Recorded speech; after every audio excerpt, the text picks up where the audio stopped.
ठीक है, टॉपिक हमारा है वैलेंसी।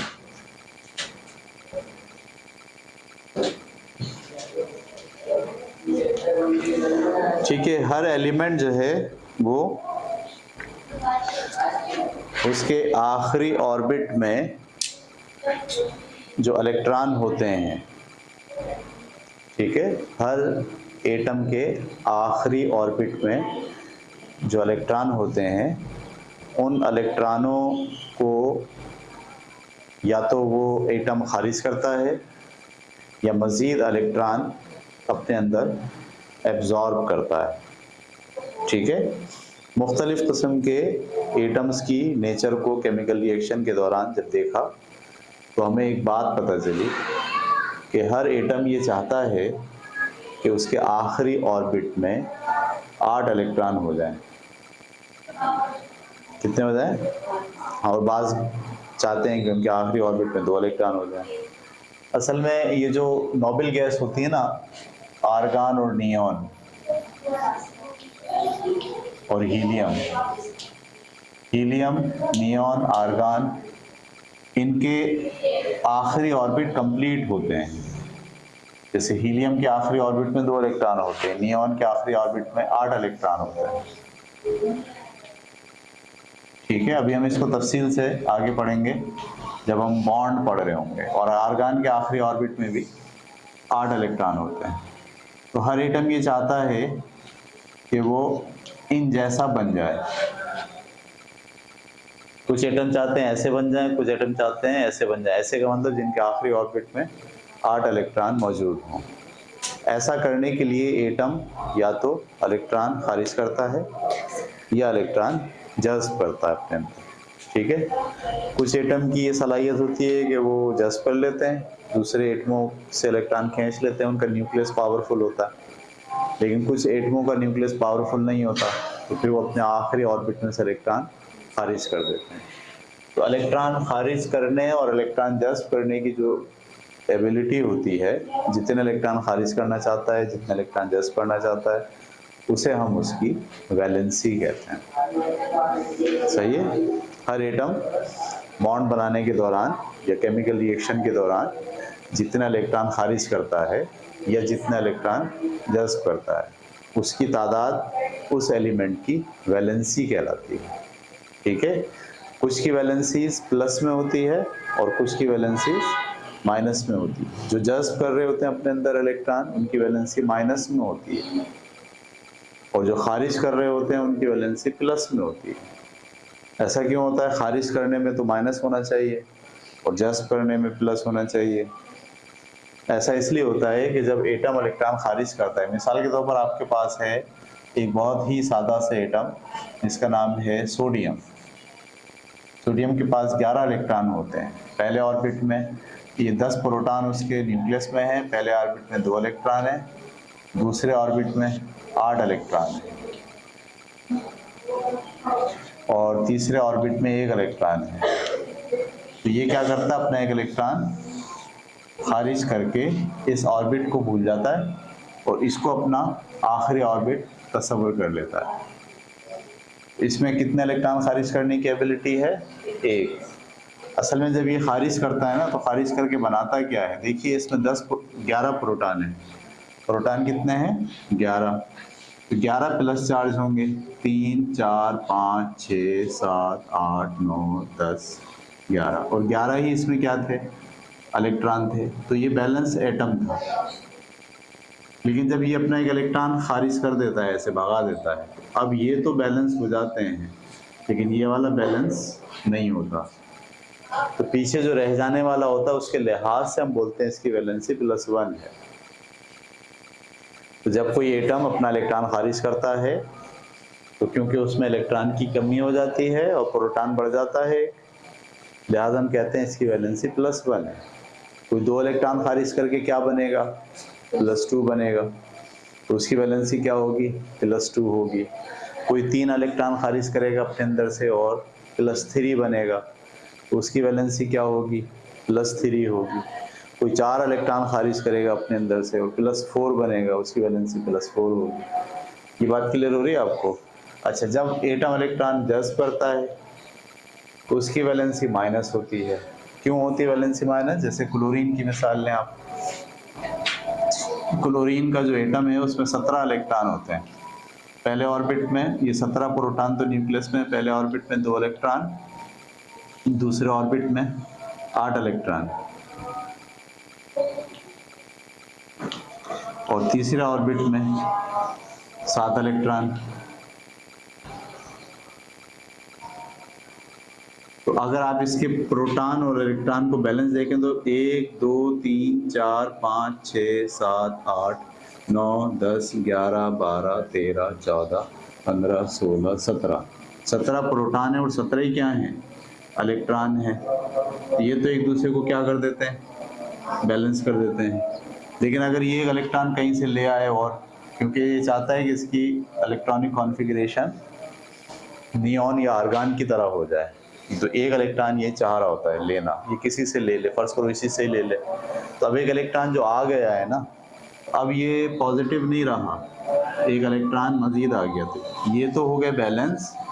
लेकिन ये जो इलेक्ट्रॉन आया है ये इसके ऊपर चार्ज की शक्ल में मौजूद रहेगा। इसीलिए हम बोलते हैं क्लोरीन की वैलेंसी -1 होती है, क्योंकि एक इलेक्ट्रॉन अपने अंदर जस्ट करके खुद क्या बनता है? माइनस का आयन बनता है। याद रखिए एक लफ्ज़ इस्तेमाल किया जाता है आयन, और एक लफ्ज़ इस्तेमाल होता है एटम। जब तक इलेक्ट्रॉन और प्रोटॉन बैलेंस होंगे वो एटम होगा, ठीक है। लेकिन जैसे ही इलेक्ट्रॉन प्रोटॉन बैलेंस नहीं हुए, प्रोटॉन बढ़ जाए, ये बढ़ने का मतलब नया प्रोटॉन आया नहीं है, बल्कि एक इलेक्ट्रॉन खारिज हो गया जिसकी वजह से प्रोटॉन बढ़ गया है। अब ये एटम नहीं रहा, ये क्या बन गया? आयन बन गया, पॉजिटिव आयन बन गया। इसी तरीके से इसने एक इलेक्ट्रॉन कबूल कर लिया, तो अब ये एटम नहीं रहा, ये एक नेगेटिव आयन बन गया। तो जो नेगेटिव आयन बनते हैं उनकी वैलेंसी माइनस में ली जाती है, और जो पॉजिटिव आयन बनते हैं उनकी वैलेंसी प्लस में ली जाती है। ऐसे भी सोच सकते हैं और ऐसे भी सोच सकते हैं, जब कोई एटम इलेक्ट्रॉन खारिज करता है तो उसकी वैलेंसी पॉजिटिव होती है, और जब कोई इलेक्ट्रॉन एटम को एब्जॉर्ब करता है, जज्ब करता है, तो उसकी वैलेंसी माइनस में होती है, ठीक है। तो कुछ एलिमेंट्स की वैलेंसी प्लस में होती है और कुछ एलिमेंट की वैलेंसी माइनस में होती है। प्लस में होने का मतलब वो इलेक्ट्रॉन खारिज कर रहे होते हैं, और माइनस में होने का मतलब वो इलेक्ट्रॉन जज्ब कर रहे होते हैं, ठीक है। आपकी इस बुक के अंदर ये जो 30 हमने कल आपको एटम बताए थे, इन सब की वैलेंसीज लिखी हुई हैं, सही है। कुछ की वैलेंसीज प्लस होंगी और कुछ की वैलेंसीज माइनस होंगी। जैसे यहाँ अगर आप सल्फर से ऑक्सीजन को देखें, तो ऑक्सीजन की नाइट्रोजन की वैलेंसी 3 है माइनस में, ठीक है। कार्बन की वैलेंसी 4 भी होती है, 2 भी होते हैं, 3 1 1 1 1 इस तरह से, ठीक है। तो एक तो आपको ये बात समझ में आनी चाहिए। दूसरा ये है कि कुछ जो है वो रेडिकल्स भी होते हैं, पॉजिटिव रेडिकल भी हो सकते हैं और नेगेटिव रेडिकल भी हो सकते हैं। पहले बताइए ये कॉन्सेप्ट क्लियर हो गया आपको, वैलेंसी क्या होती है? वैलेंसी कोई भी एटम अपना आखिरी ऑर्बिट मुकम्मल करने के लिए जो इलेक्ट्रॉन खारिज या जज्ब करता है वही उसकी वैलेंसी कहलाती है। अगर वो खारिज करता है तो उसकी वैलेंसी पॉजिटिव होगी, और अगर वो जज्ब करता है तो उसकी वैलेंसी नेगेटिव होगी, ठीक है। और खारिज या जज्ब करने के बाद वो बनता क्या है? वो आयन बन जाता है। अगर खारिज करता है तो पॉजिटिव आयन बन जाता है, और अगर जज्ब करता है तो नेगेटिव आयन बन जाता है। तो केमिकल रिएक्शन में इनकी बड़ी अहमियत है। अभी हम आगे जैसे जैसे जाएंगे वैसे वैसे आपको बताते जाएंगे। यहाँ से एक और कॉन्सेप्ट निकलता है रेडिकल का, ठीक है। कुछ रेडिकल्स भी होते हैं, रेडिकल्स, ठीक है। रेडिकल्स क्या होते हैं? ये ग्रुप ऑफ एटम्स होते हैं जिन पर चार्ज होता है, प्लस कभी और माइनस कभी। ग्रुप ऑफ एटम्स जिन पर पॉजिटिव चार्ज या नेगेटिव चार्ज पाया जाता है। जैसे मिसाल के तौर पर मैं कहूँ एक रेडिकल है NH4, इसके ऊपर प्लस चार्ज होता है, तो ये दरअसल ग्रुप ऑफ एटम्स हैं, एक एटम नहीं है। अगर सिर्फ एक एटम पे चार्ज होगा तो आयन कहलाएगा, लेकिन ये ग्रुप ऑफ एटम्स है, इसके ऊपर प्लस चार्ज क्या शो करता है कि इसके पास एक इलेक्ट्रॉन की कमी है, इस पूरे ग्रुप में एक इलेक्ट्रॉन की कमी है। इसी तरीके से और भी ग्रुप होते हैं, जैसे आपके पास सल्फेट का ग्रुप है, इसकी वैलेंसी -2 होती है, तो ये एक पॉजिटिव रेडिकल है, इसकी वैलेंसी +1 है। ये एक नेगेटिव रेडिकल है, इसकी वैलेंसी -1 है, -2 है। ये कैसे बनते हैं? ये जब रिएक्शन हो रहे होते हैं ना, उसी दरमियान ये बन रहे होते हैं, ठीक है। जैसे मिसाल के तौर पर इसकी मिसाल ले लें, एक कंपाउंड होता है अमोनियम क्लोराइड। एक कंपाउंड क्या है? Ammonium chloride. नाइट्रोजन की आखिरी ऑर्बिट में 3 इलेक्ट्रॉन होते हैं। नाइट्रोजन की आखिरी ऑर्बिट में कितने इलेक्ट्रॉन होते हैं? 3। तो ये हाइड्रोजन के एक एक इलेक्ट्रॉन के साथ शेयरिंग कर लेता है। सही, आप अगले टॉपिक्स में पढ़ेंगे शेयरिंग ऑफ इलेक्ट्रॉन का कॉन्सेप्ट। ये बन गया अमोनिया, और एक HCl इसके साथ मौजूद होता है, HCl। क्लोरीन के आखिरी ऑर्बिट में 7 इलेक्ट्रॉन होते हैं। कितने होते हैं? 7 इलेक्ट्रॉन। ये 2, 2, 4, 2, 6 और ये 7। ये एक हाइड्रोजन के इलेक्ट्रॉन के साथ शेयरिंग कर लेता है। अमोनिया गैस एक अलग कंपाउंड है और HCl गैस एक अलग कंपाउंड है, लेकिन जब इन दोनों को साथ मिलाया जाता है तो असल में इसके आखिरी ऑर्बिट में 5 इलेक्ट्रॉन होते हैं टोटल, जिसमें से 3 के साथ तो इसने शेयरिंग की है, 2 का जोड़ा इसके पास इजाफी मौजूद है। नाइट्रोजन के आखिरी ऑर्बिट में हमेशा कितने इलेक्ट्रॉन होते हैं? 5। ये बात क्लियर हो रही है आपको? तो ये जो HCl है, इस HCl का एक ये जोड़ा नाइट्रोजन का इसको दावत देता है कि तुम अपना इलेक्ट्रॉन छोड़ के आ जाओ, अपना इलेक्ट्रॉन छोड़ के आ जाओ, ठीक है। तो ये क्या करता है, इसको तो 2 इलेक्ट्रॉन चाहिए, ये नाइट्रोजन इनको दोनों इलेक्ट्रॉन प्रोवाइड कर देता है। तो ये जब अपना इलेक्ट्रॉन छोड़कर यहाँ आता है, हाइड्रोजन यहाँ इस तरह से मिलता है। तो अब देखिए, इन सब के अपने अपने इलेक्ट्रॉन प्रोटॉन बैलेंस है, लेकिन ये जो एक इलेक्ट्रॉन छोड़ के खुद बतौर प्रोटॉन आया है, बतौर प्लस चार्ज आया है, उसका प्लस जो है वो यहाँ पर मौजूद होगा।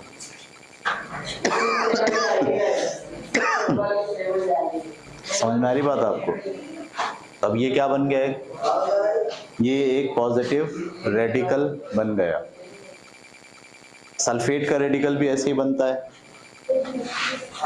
ठीक है। ये अभी जब वक्त आएगा ना, मैं आपको जब बॉन्ड्स पढ़ाऊंगा तो उस वक्त हम इसको और डिटेल में देख लेंगे। तो जैसे H2SO4 है, असल में बुनियादी तौर पर एक पानी है और एक आपके पास सल्फर ट्राईऑक्साइड है। इस पानी की जो स्ट्रक्चर है, ऑक्सीजन के आखिरी ऑर्बिट में 6 इलेक्ट्रॉन होते हैं। कितने होते हैं? 6।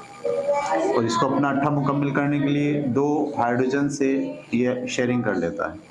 इस तरह पानी जो है वो एक कंप्लीट, इसको भी चाहिए होता है कि 2 हो जाएं, इसको भी 2 मिल जाते हैं, इसको भी चाहिए 2 हो जाएं, इसको भी 2 मिल जाते हैं, और इस तरह ऑक्सीजन के भी आखिरी ऑर्बिट में कितने इलेक्ट्रॉन होते हैं? 8। हर एटम ये चाहता है कि उसके आखिरी ऑर्बिट में 8 इलेक्ट्रॉन। इसी तरीके से सल्फर है, अगर सल्फर को आप स्टडी करें तो सल्फर के आखिरी ऑर्बिट में जो है वो 5 इलेक्ट्रॉन होते हैं।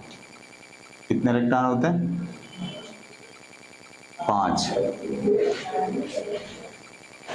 ठीक है। नहीं, सल्फर में भी 6 होता है, क्योंकि ऑक्सीजन के नीचे ही है सल्फर, सही है। तो 3 ऑक्सीजन, कितने ऑक्सीजन? 3 ऑक्सीजन जो है वो इसके साथ बॉन्ड बनाते हैं, और ये दोनों इलेक्ट्रॉन अपने पेश कर देता बॉन्ड के लिए। ये ऑक्सीजन आता है अपने 6 इलेक्ट्रॉन लेके, और ये सल्फर पेश कर देता है अपने दोनों इलेक्ट्रॉन बॉन्ड बनाने के लिए। इसी तरीके से यहाँ पे ऑक्सीजन आता है अपने 6 इलेक्ट्रॉन लेके, ये पेश कर देता है। तो ये स्ट्रक्चर है सल्फर ट्राईऑक्साइड का, और ये स्ट्रक्चर है पानी का। लेकिन जब इन दोनों को मिलाते हैं तो सल्फर का यहाँ पर आप देखिए आखिरी ऑर्बिट में 2, 2 4, 2 6 है और गुंजाइश कितनी है, 2 इलेक्ट्रॉन और आ सकते हैं इसके अंदर। तो ये इसको दावत देता है, किसको, इन हाइड्रोजन को, ठीक है, और इसको ऑक्सीजन को दावत देता है। ये ऑक्सीजन क्या करता है, अपने 6 इलेक्ट्रॉन और 2 खुद इसके लेके यहाँ पहुँचता है। ऑक्सीजन के ये देखिए, ये जो मैंने डॉट डॉट बनाना हूँ, ये किसके हैं, ऑक्सीजन के अपने इलेक्ट्रॉन हैं, ठीक है। और ये क्या करता है, दो इलेक्ट्रॉन इसके छीन के ये बॉन्ड के लिए पेश कर देता है। इस तरह से सल्फर का 8 मुकम्मल हो गया, 2, 2 4, 2 6, 2 8 और सबके 8 मुकम्मल हो। तो ये एक बड़ा स्टेबल किस्म का रेडिकल डेवलप हो गया है। लेकिन इसमें ये जो 2 इलेक्ट्रॉन है, ये इनमें से किसी के भी नहीं है, क्योंकि ये तो तोड़ के लाया ना हाइड्रोजन के। तो अब इसीलिए जो SO4 है, SO4 जब भी लिखा जाएगा तो उसके ऊपर क्या लिखा जाएगा, -2। -2 का मतलब इसमें 2 इलेक्ट्रॉन इजाफी। इसको आप क्या कहते हैं, रेडिकल।